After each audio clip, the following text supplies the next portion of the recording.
Bienvenidos lectores apasionados, lectores ocasionales y también aquellos buscadores de joyas literarias que explotan al máximo su lector interior. Bienvenidos a un video más de este canal. Yo soy Gis y hoy vamos a hablar de mi tocaya Gisela Leal.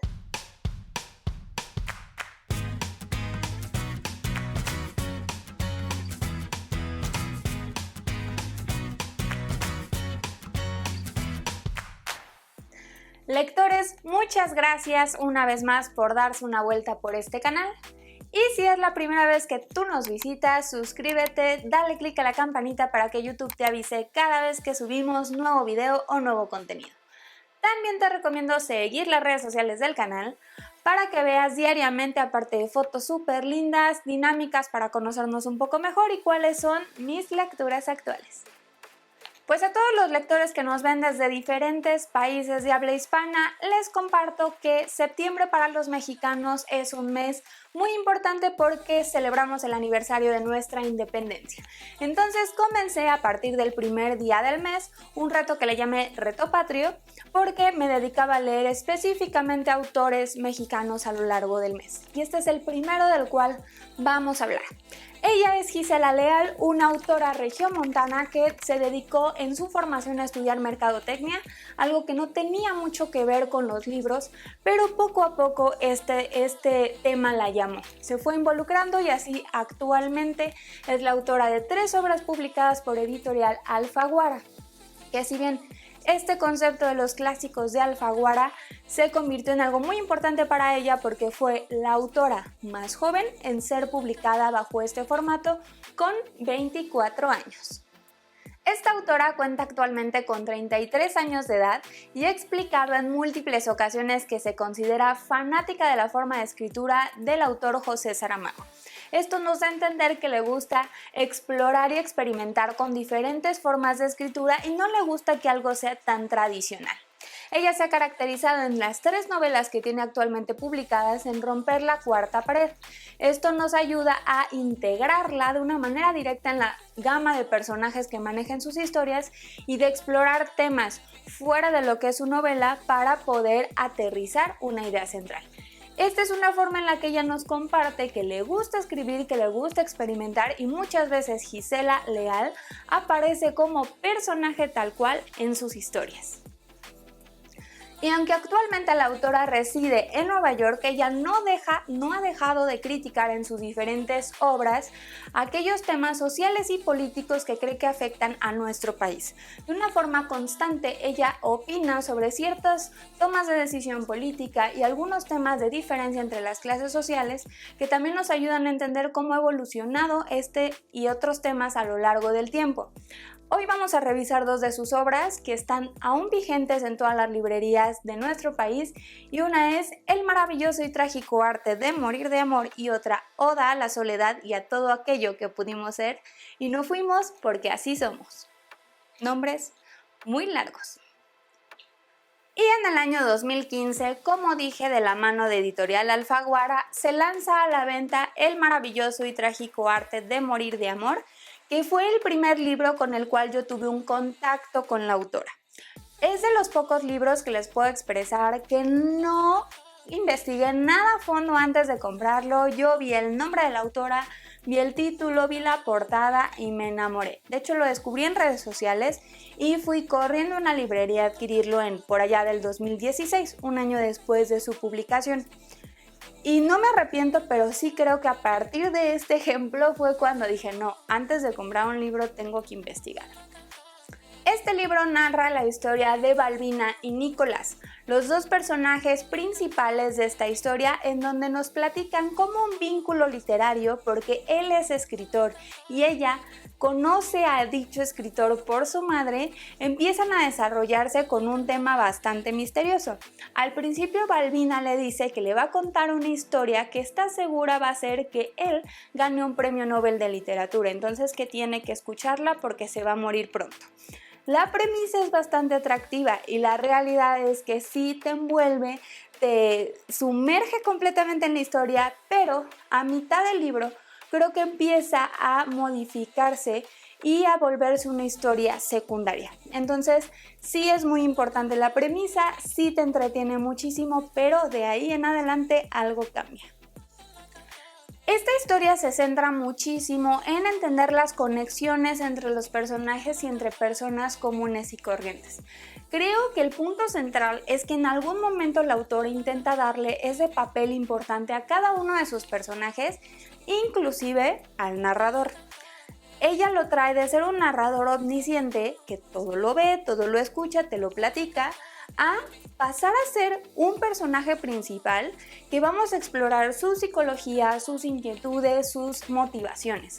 Eso revuelve un poco al lector porque de estar escuchando una historia de amor sobre Balbina, sobre lo que sucedía y que Nicolás la fuera adoptando y viendo desde otra perspectiva, ahora vemos a un narrador inquieto, hablando constantemente de lo que él quiere, de sus necesidades, y ahí se vuelve un poco un caos. Creo que por tratar de experimentar, la autora llegó a un punto en el que no podía entender cómo darle sentido a esta historia.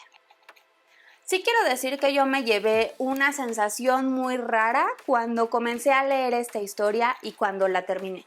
Creo que fue evolucionando todas mis sensaciones, emociones, porque no es un libro sencillo de leer. Creo que no lo recomendaría definitivamente para empezar con la autora porque sí se vuelve un tanto filosófico al final. También considero que al principio tuvo un gran acierto porque ella quería explicar con diferentes tipografías las conversaciones entre varios personajes. Eso se volvió sumamente atractivo para mí porque al principio te pone un menú y te explica todas las diferentes tipografías que vas a ver con cada uno de los personajes. Cuando yo lo vi por primera vez me asusté un poco porque dije, yo no voy a poder con esto. Pero poco a poco se va llevando el libro tan fluido y tan sencillo que me encantó ese tipo de formato en cuanto a la escritura.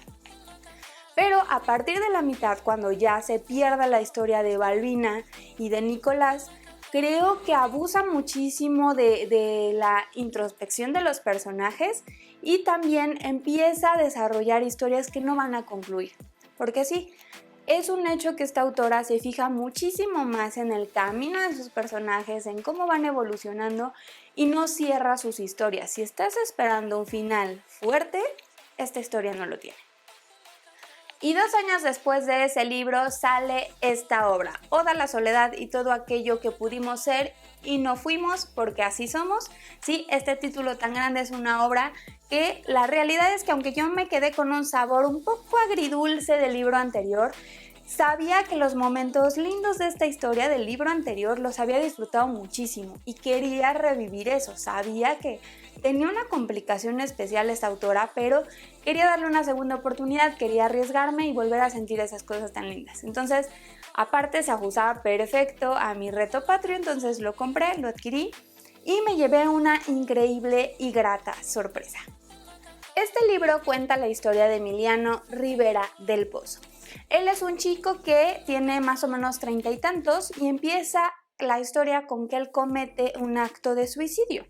Y esto no es un spoiler, es simplemente la premisa del libro. Ahí se va desarrollando todo, en donde vamos a ir encontrando con una perspectiva de sus ancestros de varias generaciones por qué cometió este acto.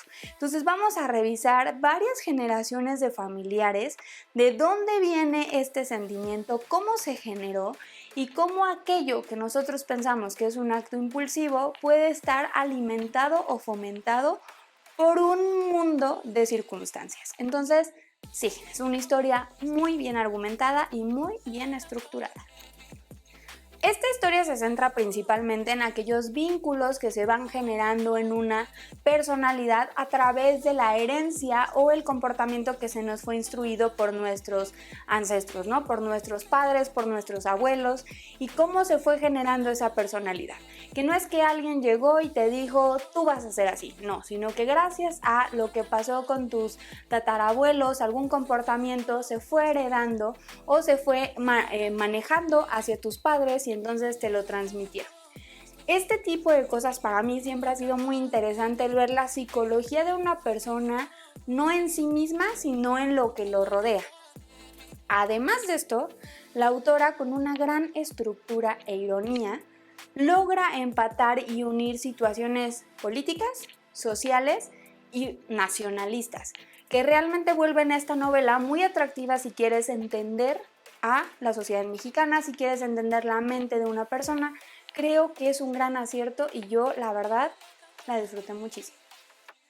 En mi opinión, yo recomiendo a cualquier persona relacionada con la sociedad contemporánea mexicana que le interese saber sus costumbres, sus hábitos, algunas ideas que tenemos por herencia en esta sociedad, que se involucre y lee el libro sin ningún problema. Y no descarto obviamente a todos los mexicanos que vivimos aquí, porque sí creo que tiene tintes de argumentos políticos, de argumentos sociales, de temas que nos interesan y es nuestro pan de cada día.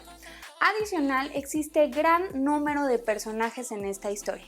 Seguramente te vas a identificar con alguno va a ser tu favorito, tu menos favorito, vas a encontrar a alguien que no aceptas o no toleras en este libro, entonces sería padrísimo que te pudieras identificar de esa manera que yo lo hice. Yo sugiero también leer primero este libro antes que el anterior, porque tiene mucha más estructura, porque maneja mucho mejor los tiempos y sí tiene mucha lógica. A diferencia del anterior, no entra del lado filosófico, todo es como muy constante. Puede ser descriptivo en algunos puntos, pero siempre es terrenal, siempre habla de cosas que existen y no idealiza. Y también al final, el otro creo que no tiene un cierre tan fuerte. Su final, tampoco es su fuerte. Puedo decir que a lo largo del libro yo lo disfruté, me la pasaba 2 horas leyendo y se me iban como agua, pero sus finales no son lo suyo. Algo que tengo que reconocerle a Gisela Leal es esa maravillosa creatividad que tuvo al momento de armar sus novelas. Creo que ambas tienen una estructura muy distinta, tienen propuestas muy buenas. Lo de la tipografía me encantó. Aquí utiliza muchísimo el recurso del pie de página, que también ayuda muchísimo a establecer contexto en lo que está relatando y a mí me pareció fabuloso. Creo que si estás buscando un final contundente, fuerte, ninguna de las dos historias lo tiene. Hay muchas preguntas que surgen a lo largo de ambos libros y al final no se responden. Entonces, si estás buscando algo autoconclusivo y que no te lleve más allá de lo que tienen las páginas, no va a pasar. Además de estos 2 libros, la autora cuenta con uno adicional que fue su primera obra, que es El Club de los Abandonados. No he tenido la oportunidad de leerlo, ya me lo anoté en las próximas lecturas, porque es importante decir que este libro se encuentra en promoción en muchas librerías de México actualmente. Entonces, si te llamó la atención, si estás interesado, lánzate porque creo que sí es una gran oportunidad. Cuando ya estos autores ya lanzaron otras cosas, pues podemos encontrar bastantes ofertas. Ambas ediciones de estos 2 libros pues son en pasta blanda, ya les dije, editorial Alfaguara, en este concepto un poco más clásico y la verdad es que a mí las portadas me gustan muchísimo. Ambos, tanto estos 2 como también el otro libro que les comenté, los pueden encontrar en prácticamente cualquier librería de México, tanto digital como físico. Entonces, están a un increíble precio, si gustan corran porque al no ser una autora tan conocida o tan popular, pues pueden encontrar muy buenas promociones y beneficios comprando estos libros. Y esto ha sido todo por el video del día de hoy. Compártenme en los comentarios si ya sabías algo de esta autora o si también te ha pasado que ves algún libro, ni investigas, te llama la portada, el nombre, lo que sea, te lo llevas y te llevas una grata sorpresa. Regálame un maravilloso like y no olvides suscribirte. Nos vemos en el próximo video. Yo soy Gis, esto es Historias a Gis. Cuídense mucho.